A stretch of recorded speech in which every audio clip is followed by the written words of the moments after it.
Assalamualaikum warahmatullahi wabarakatuh. Salam sejahtera buat semuanya. Semoga senantiasa kita semua dalam keberkahan dan ridha Allah Subhanahu wa Ta'ala, Tuhan yang Maha Kuasa.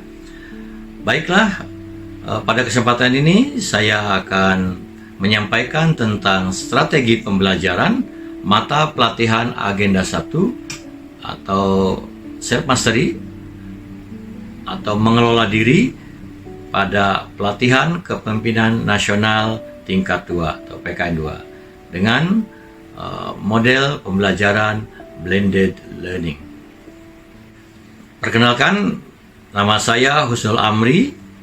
Saya Widyaswara Ahli Madya di BPSDMD Provinsi Banten. Saya tinggal di Serang. Pendidikan saya S1 dari FKIP PLS Untirta Banten, S2 Magister Ilmu Administrasi dari Unkris Jakarta. Ada beberapa pengalaman tugas sebagai ASN atau PNS. Saya pernah menjabat sebagai Kasubsi P2ML, Kasubsi P2DL, Dinkes Kabupaten Lebak, kemudian Kasubsi Pembinaan Rumah Sakit, pernah juga Kepala Puskesmas di Lebak Kedong dan Cipanas, Kepala Seksi Pemberantasan Penyakit di Dinas Kesehatan Provinsi Banten, kemudian Kasubid P2 Alra BLHD Provinsi Banten, pernah juga menjadi sekretaris pada Dinas Kesehatan, Dinas Sosial, BPM PKB Kota Serang.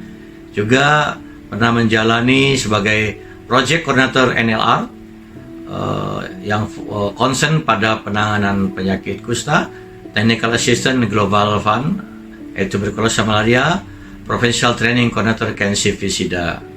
Kemudian juga pernah menjadi dosen pada program studi PSKM dan Akpid Stikes Paletehan dan Akpid Aisyah Banten.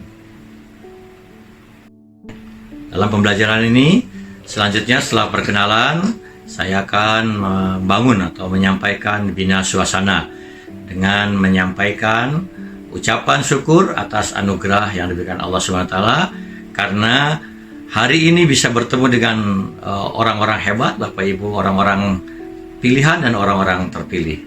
Lalu saya akan menyampaikan pertanyaan kepada para peserta dengan mengatakan, siapakah Bapak Ibu yang merasa menjadi orang terpilih dan orang pilihan?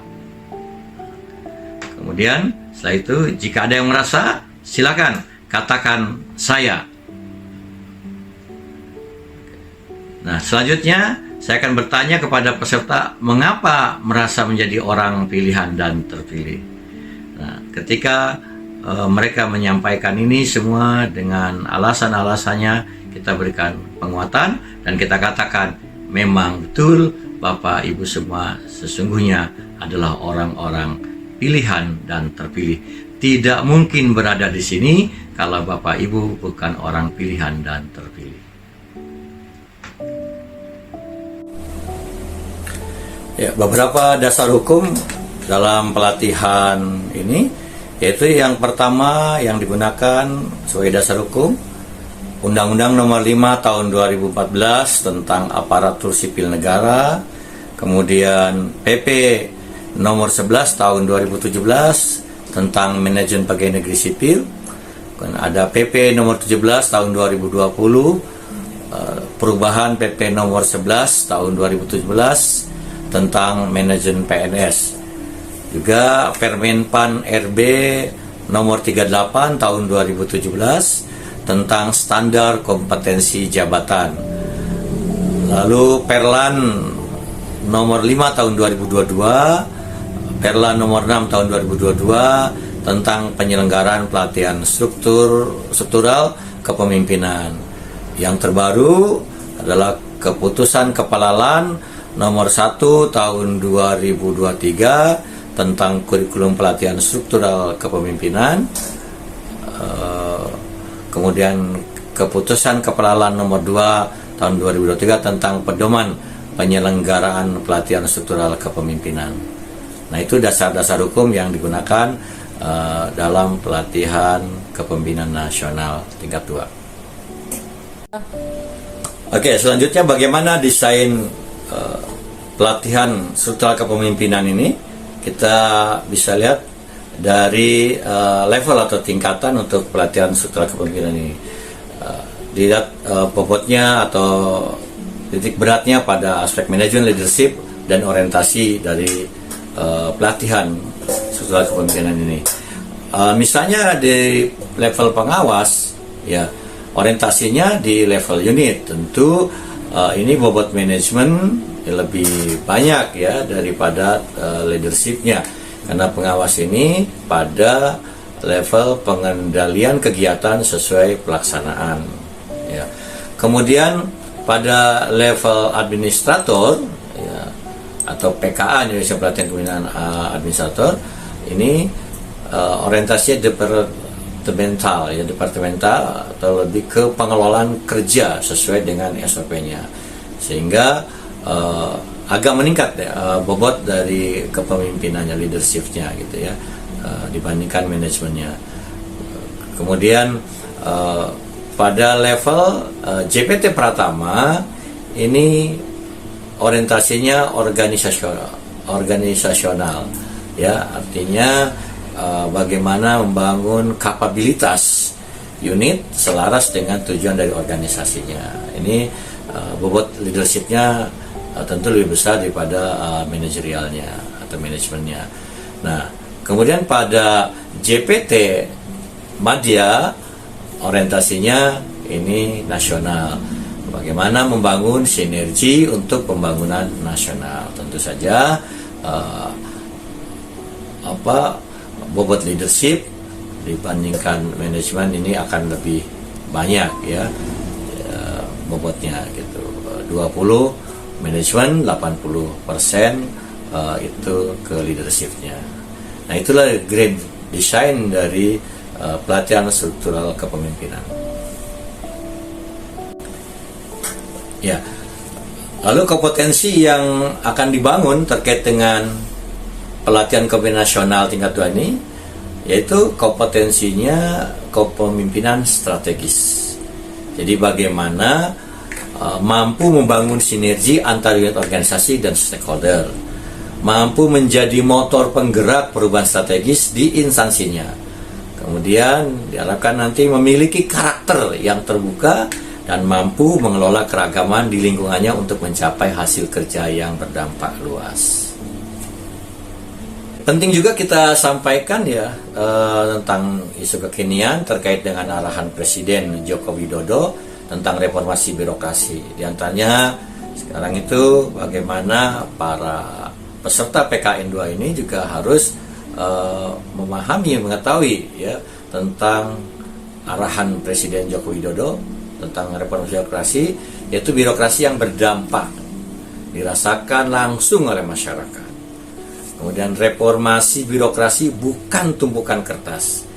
Kemudian birokrasi yang lincah dan cepat. Fokus juga ya hal-hal yang mesti menjadi perhatian untuk para peserta PKN itu, diantaranya penerapan reformasi birokrasi tematik yang menerjemahkan arahan Presiden Joko Widodo, diantaranya tentang reformasi birokrasi pengentasan kemiskinan, reformasi birokrasi peningkatan investasi, reformasi birokrasi percepatan prioritas aktual. Bagaimana PKN 2 yang akan dilaksanakan ini dengan metode blended learning?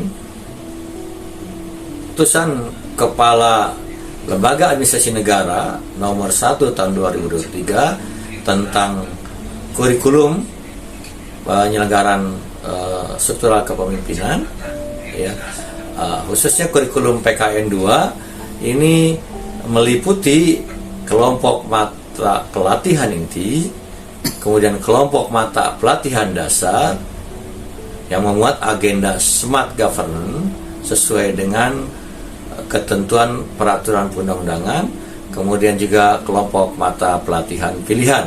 Ini memuat agenda penunjang pembelajaran aktualisasi kepemimpinan. Ya, kemudian substansi mata pelatihan dan strategi pembelajarannya untuk kelompok mata pelatihan pada PKN 2 ini. Mata pelatihan ada mata pelatihan inti, mata pelatihan dasar, dan mata pelatihan pilihan. Mata pelatihan inti ini dibagi dalam 4 agenda. Agenda yang pertama itu tentang mengelola diri, kemudian agenda kedua tentang kepemimpinan strategis, agenda 3 manajemen strategis, dan agenda keempat aktualisasi kepemimpinan strategis dengan strategi pembelajarannya e-learning, self-learning, dan collaborative learning, juga klasikal. Kemudian mata pelatihan dasar itu meliputi digital skill dalam pembuatan kebijakan, self-resilience, kemudian mengelola hubungan lintas generasi, ya, kemudian dengan strategi pembelajarannya dengan menggunakan self-learning atau mandatory. Kemudian mata pelatihan pilihan itu ada manajemen pemerintah atau manajemen pemerintahan daerah. Ini biasanya jadi ranahnya Kemendagri. Kemudian anti korupsi, KPK, Barjas, LKPP, Undang-Undang Cipta Kerja, Kemenko, HAM, Kemenkumham, pemeriksaan keuangan, ya, BPK, anti narkoba, BNN, kemudian perencanaan pembangunan nasional, Bappenas, kemudian juga pertumbuhan ekonomi hijau, dan mata pelatihan lain yang relevan, ya, sesuai dengan keadaan saat pelatihan kepemimpinan nasional itu diselenggarakan. Nah, khususnya pilihan ini self learning, perubahan mata pelatihan untuk mendukung smart governance dan implementasi aksi proyek perubahan. Ya.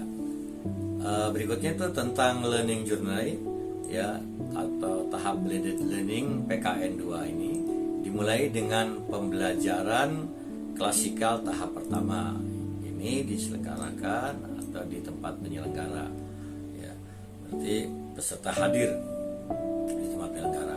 Kemudian berikutnya pembelajaran mandiri, di tempat kedudukan peserta, jadi masing-masing peserta di tempatnya masing-masing, ya. Kemudian e-learning, ini ada sinkronus dan asinkronus, sama juga ini di tempat kedudukan peserta. Kemudian selanjutnya pembangunan komitmen bersama, ini juga di tempat kerja peserta, ya. Kemudian pembelajaran klasikal tahap 2 berarti dilaksanakan atau di tempat penyelenggara. Kemudian aktualisasi kepemimpinan strategis di tempat kerja peserta atau tempat lain sesuai dengan kebutuhan. Yang selanjutnya pembelajaran klasikal tahap 3, yaitu di tempat penyelenggara pelatihan kepemimpinan nasional tingkat 2. Berikut inilah pelaksanaan PKN 2 untuk waktu pelaksanaan dalam pembelajaran blended learning ini. Jadi di situ ada JP-JP, jam pelajaran yang harus diikuti oleh seluruh peserta, ya. Baik pembelajaran klasikal tahap 1, pembelajaran mandiri, kemudian e-learning, ya, pembangunan komitmen bersama, pembelajaran klasikal tahap 2, aktualisasi kepemimpinan strategis, sampai kepada pembelajaran klasikal tahap 3. Ya, rujukan untuk agenda 1 ini kita sudah mengacu peraturan kepala LAN atau keputusan kepala LAN nomor 1 tahun 2023 tentang kurikulum pelatihan struktural kepemimpinan, kemudian keputusan kepala LAN nomor 2 tahun 2023 tentang pedoman penyelenggaraan pelatihan struktural kepemimpinan. Adapun strategi pembelajarannya menggunakan blended learning, ya, klasikal dan juga e-learning, ya. Tentu saja jika ada yang mensyaratkan untuk distance learning, kemungkinan juga dilakukan distance learning.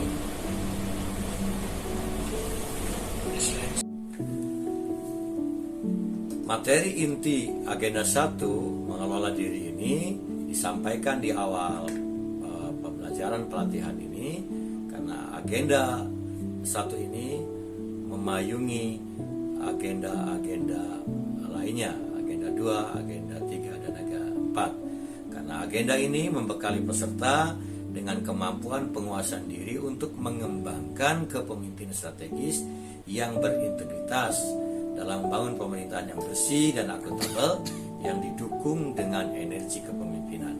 Dalam rangka pemberian pemahaman, agenda mengelola diri dilakukan overview yang bertujuan untuk memberikan pemahaman dan pengenalan. Mata pelatihan untuk pembelajaran agenda mengelola diri meliputi energi kepemimpinan dan integritas kepemimpinan. Seluruh mata pelatihan tersebut dirancang, disampaikan secara terpisah dalam satu kesatuan untuk mencapai tujuan kurikulum agenda mengelola diri dengan memberi penekanan pada kemampuan praktek. Selain itu, melalui monitoring dan coaching, peserta juga melakukan pemetaan sikap perilaku kepemimpinan, mengembangkan strategi kepemimpinan potensi diri. Ya, selanjutnya dijelaskan tentang agenda 1 pelatihan kepemimpinan nasional, materi tentang materinya. Pada pembelajaran agenda 1 mengelola diri ini, kita tahu bahwa peserta itu bukan gelas kosong. Ya, para peserta ini sudah mempunyai pengalaman yang banyak, maka kita lakukan refleksi di awal pembahasan materi ya, untuk penguatan, untuk memberikan apresiasi ya kepada para peserta. Di antaranya melalui konsep experiential learning atau belajar dari pengalaman ya, karena mereka ini sudah mengalaminya. Maka kita ajak mereka atas pengalaman-pengalaman yang sudah dilakukan itu untuk diungkapkan. Kemudian setelah diungkapkan, dilakukan diolah ya, kita dengan membahasnya untuk brainstorming boleh gitu ya, atau curah pendapat atau interaktif lah ya.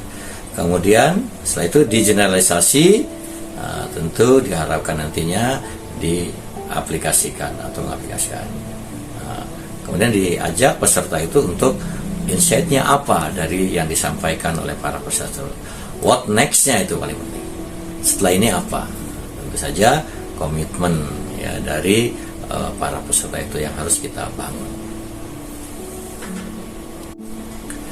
Setelah melakukan refleksi, peserta kita ajak untuk berdiskusi ya, atau curah pendapat tentang keterkaitan energi kepemimpinan dengan integritas kepemimpinan dalam agenda mengelola diri.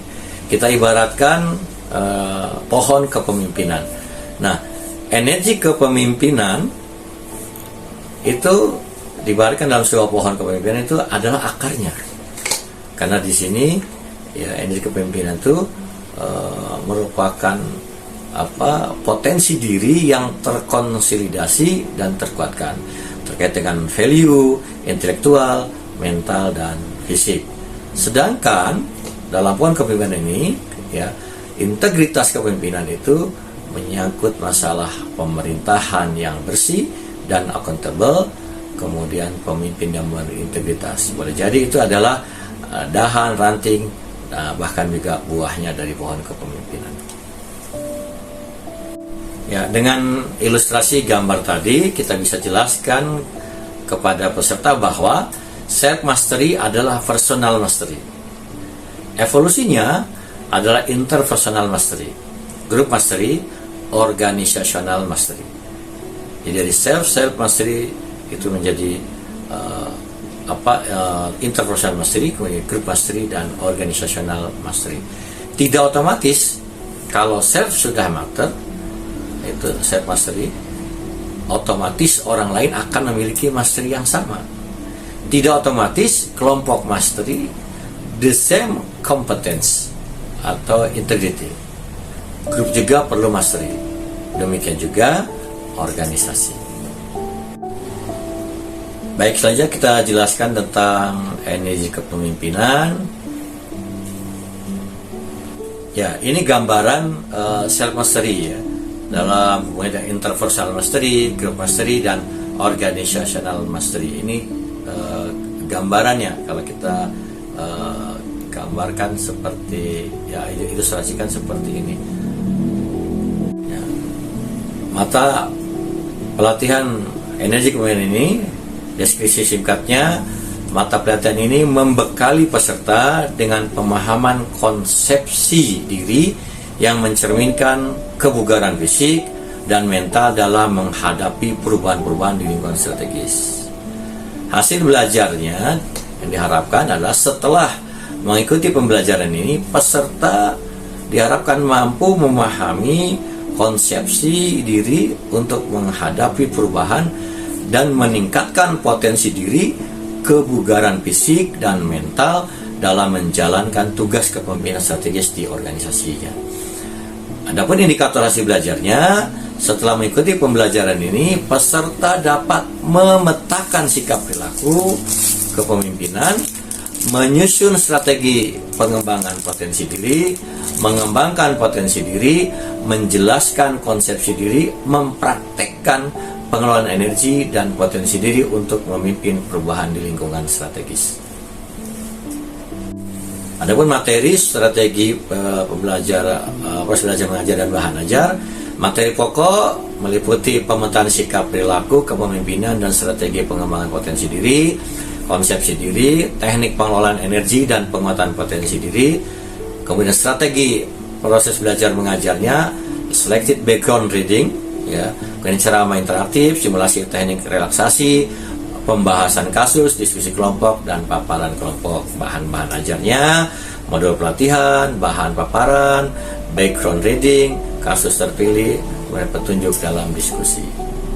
Sedangkan fokus substansinya secara umum menyangkut pemetaan sikap perilaku kepemimpinan dan strategi pengembangan potensi diri, konsepsi diri, kemudian teknik pengelolaan energi dan penguatan potensi diri.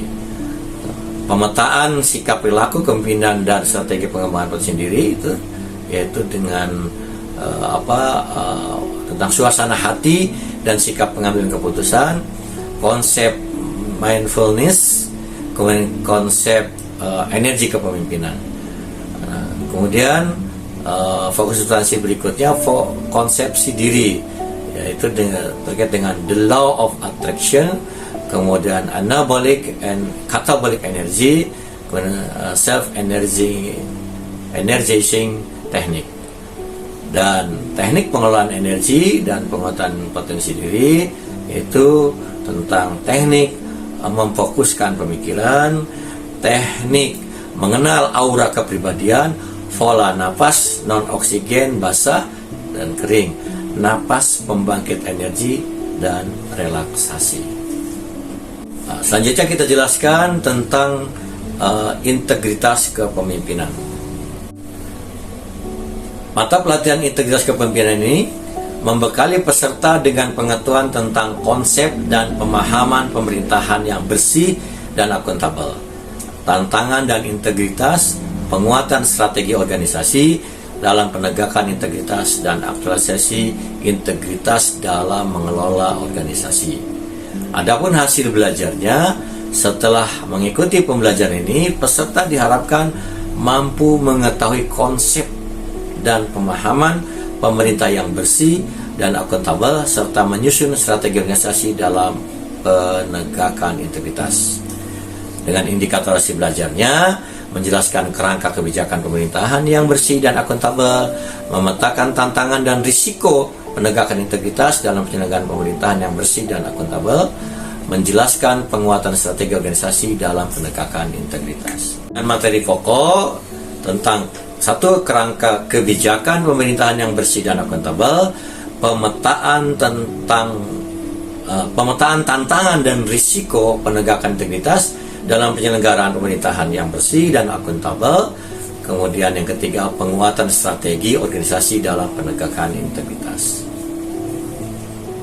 Adapun strategi pembelajaran agenda mengelola diri ini kita rancang sebagai berikut sesuai dengan kurikulum, ya, keputusan Kepala nomor 1 tahun 2023, yaitu pembelajaran di hari ke-6 dari PKN 2 ini, yaitu pembelajaran mandiri. Kita mulai dengan pembelajaran mandiri agenda 1. Kemudian pembelajaran mandiri pembuatan esai isu-isu agenda 1. Jadi di hari ke-6 ini ada 5 JP ya untuk pembelajaran mandiri. Kemudian nanti akan bertemu ya di hari ke-12 dengan peserta melalui e-learning, yaitu sinkronus pembelajaran agenda 1 selama 4 jam pelajaran, asinkronus pembelajaran agenda 1 selama 3 jam pelajaran, yaitu dengan nanti memberikan tugas-tugas kepada peserta. Dan di hari ke-13 kita masih melakukan e-learning dengan sinkronus pembelajaran agenda 1 4 jam pelajaran, kemudian asinkronusnya 2 jam pelajaran. Akan bertemu lagi pada hari ke-37, itu di agenda pembelajaran atau pembelajaran agenda 1 selama 2 jam pelajaran klasikal.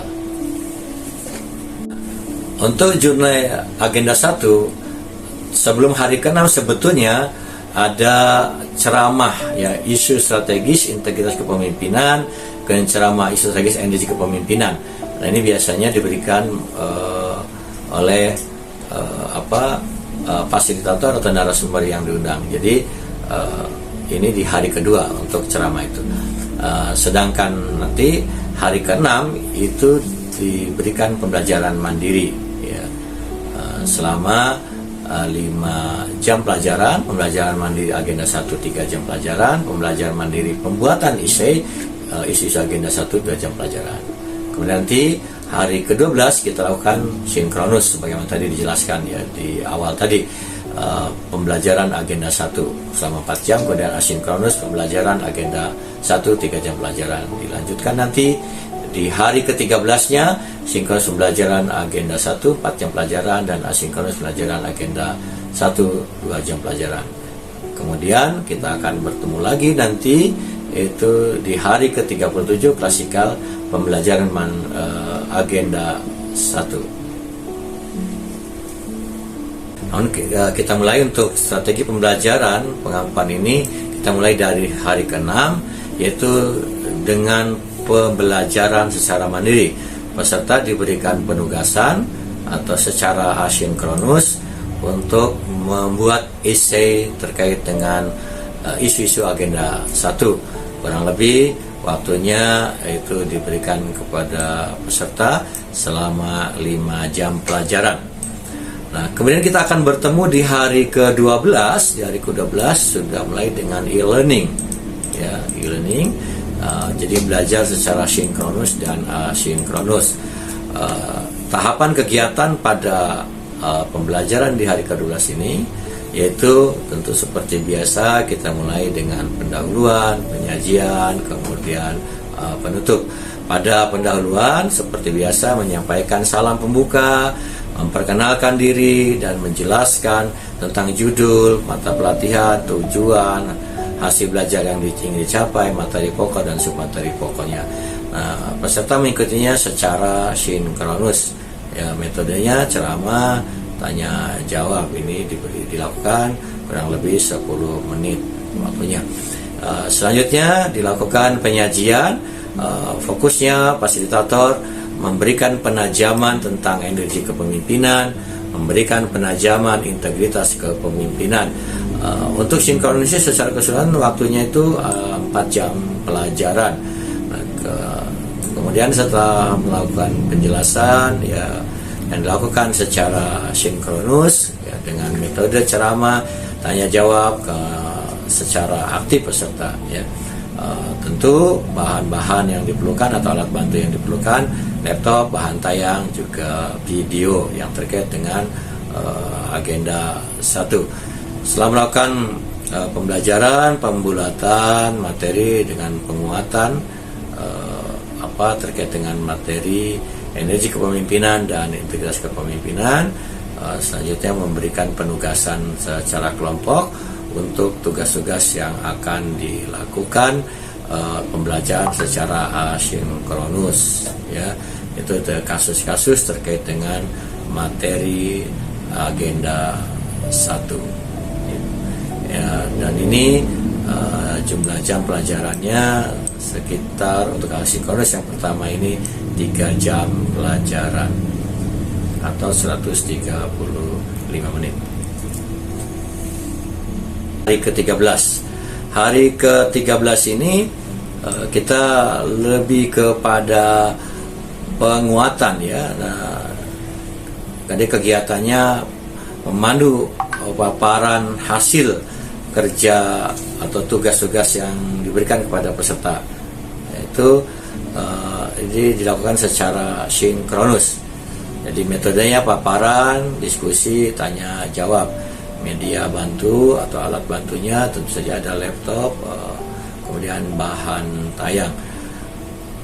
Kegiatan sinkronus ini juga untuk memberikan pendalaman poin-poin penting yang terjadi dalam diskusi kelompok ya. Kemudian memberikan penugasan ya mandiri untuk analisis kasus. Total jam pelajarannya untuk sinkronus di hari ke-13 itu selama 4 jam pelajaran. Kemudian dilanjutkan dengan penugasan ya, kegiatan monitoring, dan tentu saja juga memberikan atau menerima konsultasi kerja mandiri peserta untuk tugas-tugas yang diberikan melalui pembelajaran secara sinkronus ya, peserta untuk melakukan analisis kasus. Ini waktunya untuk di hari ke-13 ini adalah selama 2 jam pelajaran atau 90 menit. Selanjutnya akan bertemu langsung ya dalam pembelajaran di hari ke-37, yaitu kegiatan pembelajaran secara klasikal. Nah, ini dilakukan tahap kegiatannya pembukaan, penyajian, dan kemudian penutup. Pada pembukaan menyampaikan salam pembuka dan pengkondisian kelas ya, bina suasana yang dilakukan oleh fasilitator. Kemudian penyajian melakukan pembulatan materi dan membangun komitmen peserta. Setelah itu penutup dengan menutup pembelajaran dengan mengucapkan salam penutup disertai permohonan maaf dan ucapan terima kasih dan mengapresiasi, memberi semangat, memotivasi, menguatkan untuk komitmen peserta. Total dari keseluruhan dari klasikal. Demikian strategi pembelajaran materi agenda 1 mengelola diri yang akan disampaikan pada pelatihan kepemimpinan nasional tingkat 2. Akhirnya kami menyampaikan selamat dan sukses buat semuanya. Ingat, kesuksesan hanyalah milik orang yang amat gigih mengubah dirinya, dan tidak akan terjadi perubahan kecuali pada orang yang berani melihat kekurangan dirinya. Banyak orang berusaha untuk mengubah dunia, tetapi sedikit sekali orang yang lebih dahulu berusaha mengubah dirinya sendiri menjadi pribadi yang unggul. Maka bangunlah diri, membangun dengan mengalirkan energi positif. Terima kasih. Wassalamualaikum warahmatullahi wabarakatuh.